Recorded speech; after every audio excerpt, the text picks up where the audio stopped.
मित्रांनो नमस्कार. पुन्हा एकदा स्वागत आहे याच्या छोट्याशा व्हिडिओमध्ये. आज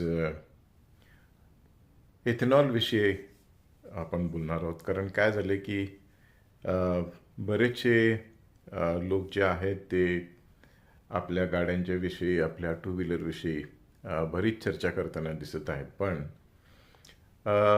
शेतकऱ्याकडे जी उपकरणं आहेत किंवा जी यंत्र आहेत ज्यांचा उपयोग शेतकरी आपल्या शेतात करतोय, उदाहरणार्थ पॉवर टिलर असेल, वीड कटर असेल किंवा ब्रश कटर असेल, यातली बरीचशी जी उपकरणं आहेत किंवा जी यंत्रसामग्री आहे ती सगळी पेट्रोलवर चालते.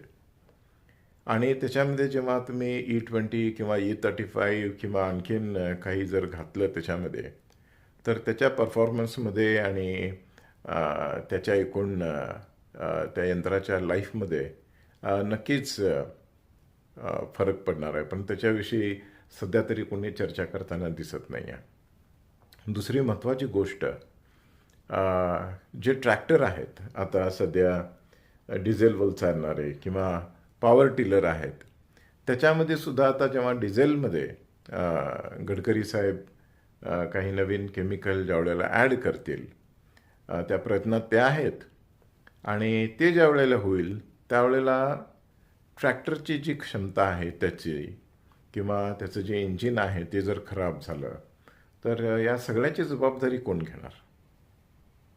कारण ज्या वेळेला ह्यांनी इथेनॉल इंट्रोड्यूस करायचं ठरवलं त्यावेळेला यांचा जे टाईम टेबल होतं त्याप्रमाणे बघितलं तर 2030पर्यंत त्यांना त्याचं इम्प्लिमेंटेशन करायचं होतं. पण त्यांनी ते 2026मध्ये ऑलरेडी केलेलं आहे. ऑलरेडी E85चे पंप जे आहेत ते आपल्याला दिल्लीसारख्या शहरामध्ये दिसायला लागलेले आहेत. तर ही जी काही एक विचित्र डेव्हलपमेंट चाललेली आहे. आणि दुसरी महत्त्वाची गोष्ट अशी आहे की हे गडकरी साहेबांचे चिरंजीवांचे ज्या फॅक्टरीज चिरंजीवांनी घातलेल्या आहेत ज्याच्यातून हा जो काही इथेनॉल आहे त्याचा सप्लाय सुरू झालेला आहे, ह्याच्यामध्ये खरं तर गडकरी साहेबांच्यावरती ऑफिस ऑफ प्रॉफिट या संदर्भामध्ये कायदेशीर कारवाई होणं गरजेचं आहे. कारण या सगळ्यातून त्यांच्या कुटुंबियांना डायरेक्ट फायदा होत आहे. तर त्यांनी हायजॅक तर केलेलंच आहे पेट्रोलियम खातं. ते दळणवळण मंत्री असताना देखील त्यांनी पेट्रोलियम खातं हायजॅक केलेलं आहे आणि याच्यातून त्यांनी आपल्या कुटुंबियांचा फायदा बघितलेला आहे. तर त्यांच्यावरती खरं तर कायदेशीर कारवाई होणं गरजेचं आहे.